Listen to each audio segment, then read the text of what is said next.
Roberto Berino, gracias por recibirnos en una de sus casas del vino. La casa del vino, sin duda. Aunque no venimos a hablar de vino, que podríamos, sino que venimos a hablar de su inminente y oficial incorporación a la Real Academia de Bellas Artes de Galicia. En primer lugar, enhorabuena. Pues muchas gracias, y ciertamente para mí es un placer recibiros, porque además vuestra cabecera, que no lo sepáis porque no os lo he dicho antes, tiene mucho mérito y además tiene un nombre del que yo estoy enamorado. Todo lo que tenga que ver con nuestra naturaleza y con nuestro río es más que suficiente para aplaudirlo. Así que enhorabuena a vosotros por haberlo elegido. Gracias. Hablaremos un poquito de Berín y del Tame y demás, pero yo quisiera empezar esta entrevista satisfaciendo una duda personal que tengo desde hace mucho tiempo. ¿Duda o deuda? Duda. Duda. ¿Roberto Berino sabe hacer un zurcido? Hombre, a ver, no me dedico a eso, porque una cosa es que entienda lo que es, cómo un tejido se comporta, cómo hay que coserlo, pero para eso tienes a las personas que lo saben hacer, porque si yo me dedicara a eso, no hubiera llegado mucho más lejos de como se solía decir antes, del camino de la rasela. A ver, hay que saber entender y aceptar que el conocimiento es importante, pero no es tan trascendente que tú tengas que estarlo haciendo todo, ¿vale? Si lo tuviera que hacer, seguramente lo haría, porque al final todo es ponerse. Y teniendo voluntad y poniendo un poco el más mínimo y elemental conocimiento, que es el sentido común, yo creo que somos capaces de hacer muchas más cosas de las que seguramente hacemos. Agulla de oro en 1992, medalla de Castelón en el 96, ya tenemos también una medalla de oro de Bellas Artes en el 2008. Sí. Ya tocaba de nuevo un reconocimiento público, oficial a Roberto Berino, ¿verdad? Bueno, no, yo son cosas que no las busco ni las espero, las agradezco muchísimo, ciertamente, ¿no? Para mí es un motivo más de orgullo, ¿no? Que es un aspecto en el que yo he hecho mucho hincapié siempre, la falta de orgullo que tenemos de nuestro lugar, de nuestro país, de nuestra historia, de nuestras costumbres. Pero bueno, los premios te llegan, afortunadamente, los recibes con mucho afecto y con mucho reconocimiento, pero no te cambian para nada, y no es que tengan que llegarte. Yo seguiré siendo el mismo, seguiré haciendo el trabajo que quiero hacer cada día, porque lo más importante yo considero que es ser fiel al que es para mí mi rey, y mi rey es el consumidor. Yo trabajo para mi consumidor, trabajo para darle el mayor grado de satisfacción que pueda, con la intención de que le pueda aportar un poquito de seguridad en sí mismo, que eso se convierte en felicidad, ¿no? Por lo tanto, a mí los reconocimientos hasta me exigen más, porque estoy más obligado, pero no los busco, no sueño con ellos ni pienso en ellos, pero los agradezco muchísimo, claro está, y me hacen sentir a veces que hasta qué punto sea tan merecedor de ello. Pero bueno, lo cierto es que el sábado va a ser un día para mí muy importante, porque ya no es solamente el que te hayan elegido como miembro de la Real Academia Galega de las Artes, sino que además que te lo hagan por ese protocolo que tienen ellos de tener que leer tu discurso y que me aceptaran hacerlo en Berín, porque realmente esto suele ser siempre en La Coruña, y creo que he roto también un poco en ese sentido un paradigma, el venir a tu casa con tu gente a decir aquí estamos, porque no es solamente para mí, es para todos. Para todos. Hablando de esos todos y de Berín, ¿cuánto de Berín y de sus gentes hay en las creaciones de Roberto Berino? Pues la verdad es que muchísimo, porque desde siempre yo diría que ventaja dentro de las desventajas que he tenido por haber querido hacer lo que hice en Berín, que no deja de ser una viriatada, ¿vale? Es que es verdad, venir a hacer en Berín, donde no había ninguna tradición industrial y ningún conocimiento del textil, y montar una empresa que quiera desarrollarse desde un punto de vista del diseño y además que tenga carácter internacional, es estar haciendo pues la O con un canuto. Entonces, ¿qué es la parte que compensa? Pues quizá que en el primer momento conseguir personas que quisieran colaborar y contribuir con nuestro proyecto no fue sencillo, pero luego la gente se entregó. Y esa entrega ha significado pues realmente muchísimo. Los equipos, cuando son participativos y son ilusionantes y además ves que lo sienten de verdad, pues acaban siendo un motor de energía que te mueve y que te exige también a ti no defraudarlos, porque en el fondo has creado montones de expectativas. Yo recuerdo en algún momento que en Berín llegó a haber 1000 máquinas de coser. Nosotros teníamos 200, pero el resto estaban repartidas por muchas cadenas de producción que había por todo el valle. Bueno, aquello fue un momento mágico en donde yo creo que muchísima gente pudo de alguna forma convertir uno de mis sueños, ¿no? Que la gente no se tuviera que marchar de Galicia para tener un trabajo digno, que pudiera aquí, al lado de su familia, de sus amigos, de su historia, que pudiera realizarse. Y además con un trabajo que sin duda ninguna tiene muchos atractivos, porque nos está continuamente haciendo sentirnos jóvenes, haciendo sentirnos ilusionados por lo que significa realmente anticiparnos a una necesidad. Todo eso, yo entiendo que el equipo que me ayudó y que me sigue ayudando, tiene muchísimo que ver y es de aquí. Eso es lo que más, yo diría que más importancia tiene, ¿no? Que no tenemos por qué ser, como hemos sido siempre, tan papanatas, ¿no? De pensar que solamente lo de afuera es lo mejor y que nosotros no somos capaces y que aquel sentimiento que a mí siempre me llamó poderosamente la atención, ¿no? ¿Por qué los portugueses eran orgullosos de ser portugueses y nosotros no? Yo lo entendía, porque obviamente quizá también en nuestra época de estudiantes no nos enseñaban a creer en nosotros, ni a pensar que Portugal, tal y como ellos lo consideraban, era lo que era, porque claro, ellos decían que eran o segundo país más grande de Europa, porque primero era Rusia y luego eran ellos. Claro, ellos contaban todas sus colonias, que en aquel entonces todavía las tenían, ¿no? Todavía las tenían.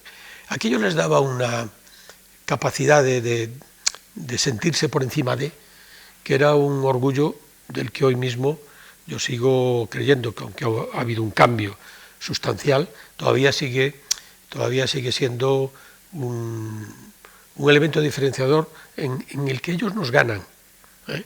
Porque solamente hemos sido capaces de demostrar un orgullo de país cuando la selección española consiguió ganar un campeonato del mundo. Y lamentablemente eso ha sido la clave. Bueno, pues yo creo que ya es hora de que empecemos a pensar, ¿no? Y a darnos cuenta y a creer más en nosotros y a entender que o una de dos, o tiramos nosotros por nosotros, o los demás no van a tirar por nosotros, van a tirar, ¿no? Nos van a tirar, pero a la zanja, no nos van a dar ventajas, se van a aprovechar.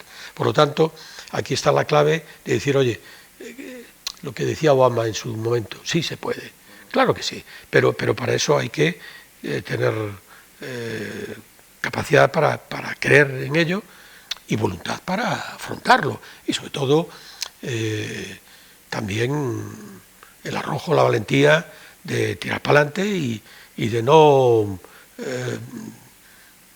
caer vencido a la primera de cambio. Ojo, anda que no ha habido crisis en mi trayectoria, son 40 años que cumplimos este año. 40 años más los anteriores, porque yo llevaba años trabajando en el sector. Lo que quiere decir que he conocido como una montaña rusa, sube y baja, muchísimos momentos arriba y muchísimos momentos abajo. ni los momentos que estuve arriba me creí nada por encima de nada, ni en los momentos que estuve abajo pensé que era el final de nada, sino al principio de todo. Y en esa situación sigo ahora, convencido de que después de 40 años no estamos ante el final de nada, estamos ante el principio de otros 40. Y esto puede parecer una butad, pero bueno, yo considero que si no soy capaz de vivir 40 años más, que posiblemente pueda, porque hoy las nuevas... Yo así se lo deseo. Bueno, gracias, pero yo también me lo creo, ¿eh? A ver, porque hoy hay muchísimas ventajas que antes no había. Tengo la gran suerte de tener una familia longeva, mis abuelos y mis tíos abuelos, todos superaron los 90 años, pero llenos de salud, con un pensamiento y una actitud siempre muy joven y muy luchadora. Y si eso ya era hace muchos años, ahora entiendo que es más. Y yo lo digo sin ganas de parecer un pedante, ¿no? Yo digo que voy a intentar trabajar hasta los 98 años, que son los años que vivió mi abuela materna, llena de salud, y que luego me voy a coger un año sabático con enero. A los 99 un año sabático. A los 98 un año sabático, porque no estoy seguro de lo que vaya a hacer después. Por lo tanto, no quiero decir que ahí he terminado, no. Ahí me voy a plantear, si sigo ilusionado, si sigo convencido de que en mi profesión tengo todavía mucho que aprender, porque esa es la clave. ¿Qué aprender? Pues seguiré. Si veo que ya he llegado a esa definición que a veces me preguntan, ¿estás satisfecho? Y digo, no, esa palabra yo no la contemplo, porque estar satisfecho significa no tener mucho más que hacer. Has terminado tu periplo. Yo tengo que seguir aprendiendo, tengo que seguir disfrutando, descubriendo cosas y haciéndoselas descubrir a quien por encima de todo, como antes te decía, es el rey para mí, que es el consumidor. Ya me ha contestado mínimo 3 preguntas que tenía aquí. Bueno, yo voy rápido, ¿eh? Hemos hablado del orgullo de ser berinense. Yo le tengo que hacer una confesión personal. Yo de pequeño flipaba, si se me permite esa expresión, sabiendo que Roberto Berino me lo podía encontrar bajando las escaleras de la torre donde vivía un buen amigo mío, Fernando, y después años más tarde pues unas calles más abajo, ¿no? Para mí era un orgullo el saber que esa persona que muchas veces veíamos en televisión era oriunda de mi tierra y estaba creando evidentemente puestos de trabajo aquí. Y defendía precisamente el convencimiento de que hay que demostrarle a todo el mundo que lo importante es creer en nosotros. No solamente en tener ese orgullo de hacer cosas que valgan la pena, sino de trabajar por el bien general. Cuando todos trabajamos por el bien general, al final todos salimos beneficiados. Y esa es la gran ventaja. ¿Cuántas veces ha salido Roberto Berino en chándal y zapatillas a tirar la basura? ¿O no se lo permite? No, a ver, yo es que lamentablemente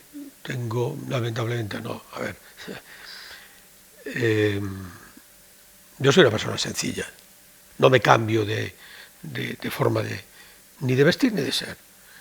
Y quizá lo que he querido decir es que no es que no tenga que tirar yo la basura, sino que... El atuendo, fundamentalmente. El atuendo, obviamente, según corresponde. Si yo voy a hacer deporte, por supuesto, llevaré ropa de deporte. Pero si estoy en una situación convencional y tengo que ir a echar la basura ahí abajo, pues no tengo ningún problema para hacerlo. Es lo que haga falta. ¿Por qué no? Muy bien. ¿Y cuánto se lleva ahorrado usted en ropa? No, yo no me ahorro en ropa nada. O al revés, ¿cuánto se lleva gastado usted en su propia ropa? Claro, es que... ¿Cuánto le ha costado vestirse? No, a ver, la gente dice, como lo tienes en casa no te cuesta nada. Es mentira. Lo que tenemos, o sea, lo que hacemos para nosotros cuesta mucho más, porque se hacen... Yo intento, de alguna forma, ensayar muchas de las propuestas que le hago a los consumidores. Por lo tanto, lo que estoy haciendo son prototipos. Cuando haces un prototipo, lo mismo ocurre en la Fórmula 1, cuesta mucho dinero. Lo que pasa es que tú no lo pones en el mercado, pero tú lo tienes que pagar, porque a mí no me regala el fabricante de la tela, ni las personas que están ayudándome en el taller de prototipos, como son prototipos, pues dicen que lo cobran. Es al revés, tienen que ser profesionalmente más válidas, con más tiempo de dedicación, porque se les exige que tengan más capacidad para entenderte. Por lo tanto, el coste de un prototipo es muy superior a lo que es una pieza luego ya de producción. Por lo tanto, esa creencia de que como lo tienes en casa no te cuesta es un error. Te cuesta más. Yo estoy convencido que la gente es que no hace números. Una cosa es que tenga tiempo para tener su huertecita y sus gallinitas y sus cositas y disfrutarlas, porque eso es un lujo, que no tengas que ir al supermercado a cogerlo. Y otra cosa es que si midieras lo que pones de recursos, de tiempo y de semillas o de pienso, ¿no? Pues los huevos te saldrían a 5 euros la docena y en el supermercado te va a la mitad. O sea que tengamos capacidad para entender que el disfrute de lo que tú tienes ya sea para alimentarte o para vestirte, puede ser mayor porque lo tengas en exclusiva, pero es mucho más caro. ¿Y tiene algo en el armario que no sea suyo? Hombre, ahora mismo no, hace tiempo que no, pero sí que yo tuve piezas que no eran mías, porque a mí antes de tener el convencimiento de que la ropa que estaba haciendo era la mejor que podía hacer, pues he tenido que probar con piezas de mis competidores. Cuando yo antes hablaba de aprender, quiero decir que siempre hay alguien que te tiene que enseñar algo. Si yo veo que hay alguien que tiene algo que enseñarme, no tengo la menor duda de intentar aprender de él. Los japoneses en su época, después de la Segunda Guerra Mundial, y que ellos también la perdieron, aprendieron precisamente fusilando a los americanos, pero no se conformaron con aprender y fusilarlos, se convirtieron o fueron capaces de hacerlo mejor. Pues yo he tenido siempre esa voluntad, es decir, si yo no conozco la técnica o la mejora que aquí se ha podido aportar, pues no pierdo años en aprenderla, voy directamente a quien la tiene e intento de alguna forma sacar mis conclusiones aprovechando de lo que significa hacer la compra pertinente en el punto de venta pertinente. ¿Por qué no? Eso es lícito. Roberto Arigno, los hermanos Domínguez, Purificación García, Eugenio Orense, que no tengan otras provincias de... Pues ahora se tiene mucho que ver, porque Purificación García, creo que lo sabéis, sus padres eran naturales de Castellabal, sí. Concretamente de un pueblecito que hay al lado de a ver si lo digo, de Pepín, que se llama... No, pero ellos eran de un pueblecito al lado, justo al lado de Pepín. De hecho, hay apenas 1,5 kilómetros. Bueno, ahora no me sale el nombre, hace tiempo que no voy por allí. Pero ¿qué quiere decir? Que aquí hay gente tan capaz como en cualquier otro lugar. Lo que pasa es que cuando se dan las circunstancias que permiten que esas personas, enfrentándose a sus sueños y a sus deseos, los pongan en práctica, pues demuestran pues precisamente eso, que son tan capaces como los demás. ¿Por qué no? Si ahí está la prueba. ¿Tenemos algún gen especial aquí los burensanos para que Hombre, tengamos esa predilección? pero no creo que sea ningún gen especial, simplemente en las circunstancias coincidentes, en un momento determinado, son claves, ¿no? A mí me parecía que era más importante y conveniente que en lugar de irnos todos a desarrollar nuestras actividades fuera, pudiéramos hacer al revés, en vez de emigrar, venirnos para intentar hacerlo desde aquí. Obviamente hemos tenido que aprender allí, porque aquí no había ni esa realidad ni esa posibilidad técnica de aprendizaje. Pero allí hubiera sido más fácil continuar. Sin embargo, la voluntad de que el sueño de convertir tu entorno en un espacio capaz de hacer felices a las personas que colaboran contigo y que tú con tu trabajo seas capaz de hacer felices también a las personas para las que trabajas, pues para mí fue suficiente motivo como para dar mi vida por ello. Esta es la realidad. ¿Qué pasa en el caso de Adolfo y Purificación? Que por un lado somos competidores, pero somos buenos colegas y y tenemos buena relación, ¿vale? Pero el ser competidores te estimula. Yo a veces digo que el Madrid, si no tuviera al Barcelona como equipo contrincante, no sería lo mismo. Y aquí pasa igual. En una provincia se da un momento determinado esa paradoja y eso nos estimula, pero para mejorar. Nos estimula para buscar esa excelencia que nos hace precisamente ser reconocidos en cualquier lugar que vayas. Y unos tienen, en un momento determinado, más fuelle financiero, más acierto, pero nos estamos continuamente superando. No se trata de bajar todos a tercera división, se trata de subir todos a la liga que nos pone a la altura de los mejores a nivel mundial. Como recientemente el vecino Chávez, ¿no? ¿Vale? Claro. El hecho de convertirse en un empresario vitivinícola se responde a una cierta concepción un tanto romántica. Bueno, sí. ¿O lo llevaba también dentro? A ver, ahí hay un componente familiar muy serio, porque yo también tengo que reconocer que yo soy la cabeza visible de todo este entramado, pero que a mi lado han estado siendo mis mejores colaboradores mi familia, empezando por mis padres, mi hermano José Luis, que ya no está, mi hermano Miguel, que él también se ha decidido retirar para disfrutar de su bien merecida, digamos... No jubilación, pero sí un descanso. Sí, descanso en ese sentido. Y ellos pues han tenido mucho que ver en todo lo que de alguna forma a mí me corresponde también aprovechar. En casa de mis abuelos maternos, el mundo del vino era una de las fuentes de los ingresos más importantes que tenían. Desde pequeños nosotros conocíamos cuáles eran los trabajos que había que hacer. Había una vinculación con el mundo de la viña y de la viticultura que no dejaba de ser de verano, ¿no?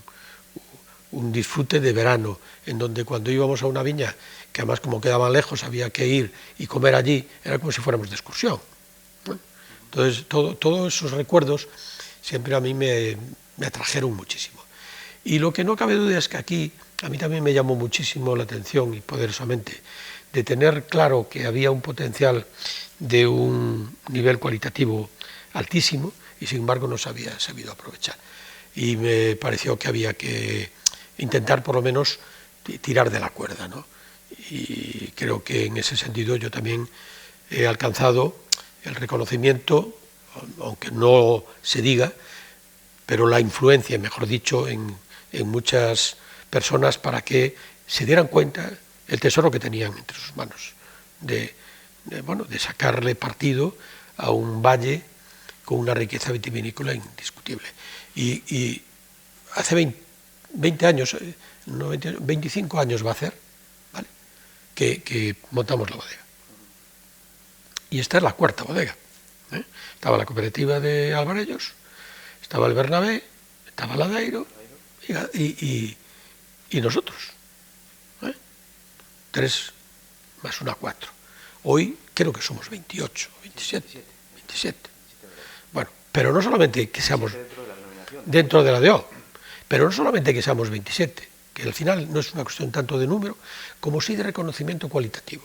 Hoy hablar del vino de Monterrey, o hablar incluso de Gargalo, que en muchos casos, o hablar del vino de Roberto Averino, es un reconocimiento cualitativo que está empezando a tener su contrapartida, o digamos, su inicio del retorno.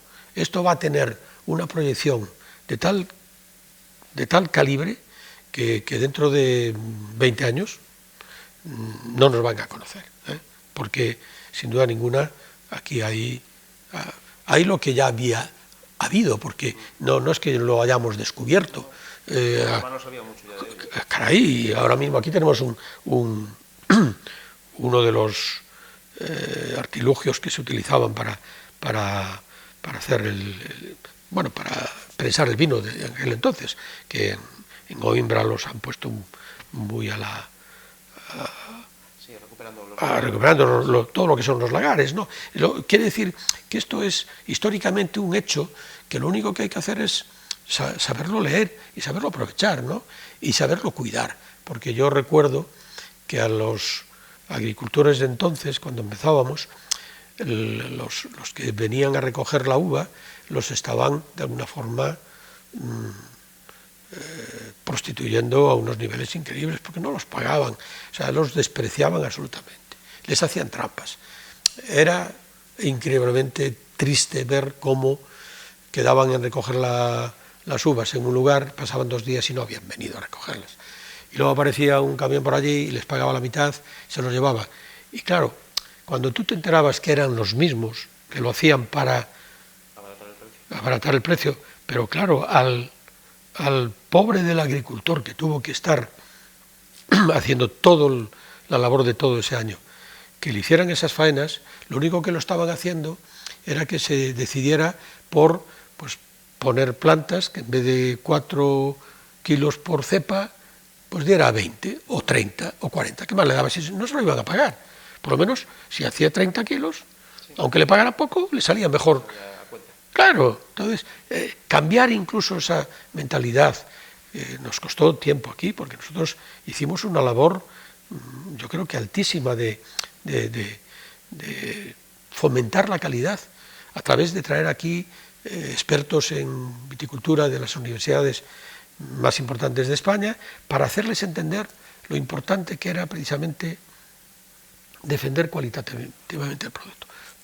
Lo que antes os contaba, a una gente de estas que les pagaban, o sea, contrataban a 12 pesetas el kilo, se las acababan pagando a 6 por esas trampas que les hacían.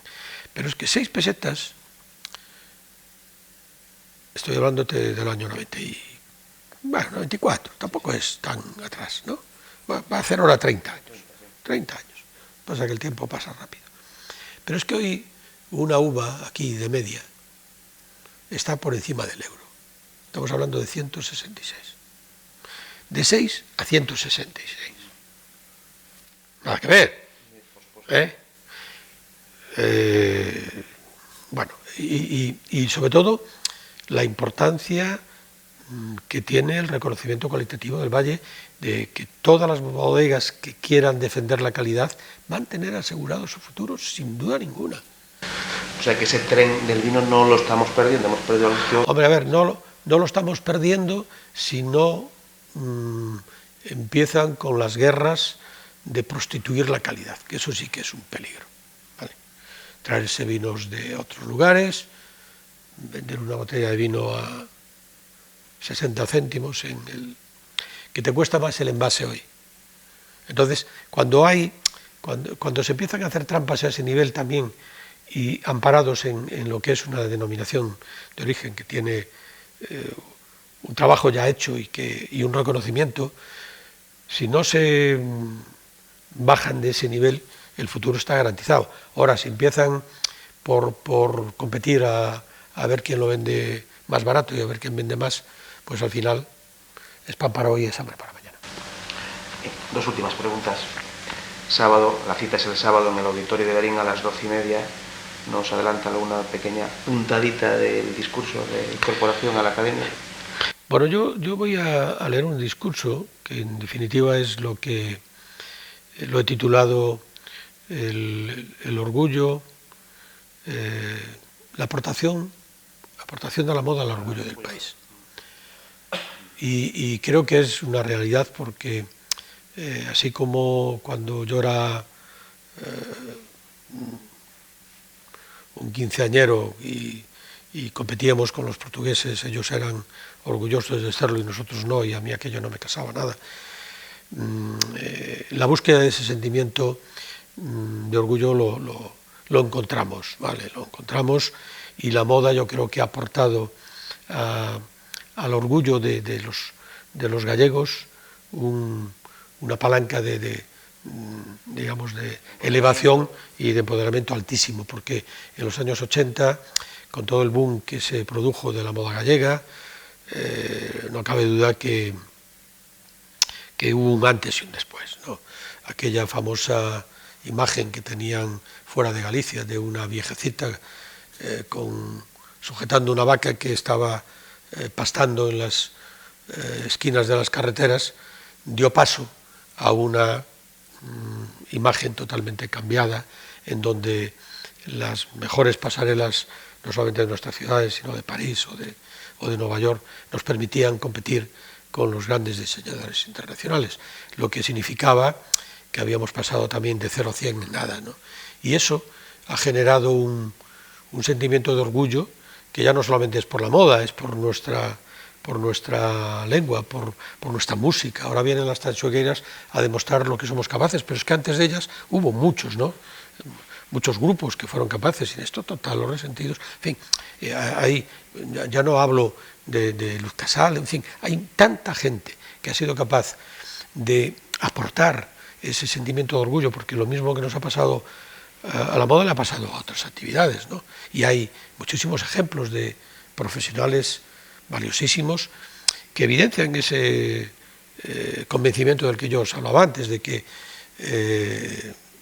es una cuestión de querer, es una cuestión de voluntad, no hay ningún gen especial. Lo que sí tenemos que estar convencidos de que no somos menos que nadie, porque si no, entonces no damos ese paso adelante. Y yo creo que ahora Galicia, que pensaba que estaba en el extremo del mundo y que eso lo limitaba, ahora eso no lo ve así, porque pues, estamos más cerca de Nueva York, aunque en avión en el mismo tiempo, por decirlo de alguna manera.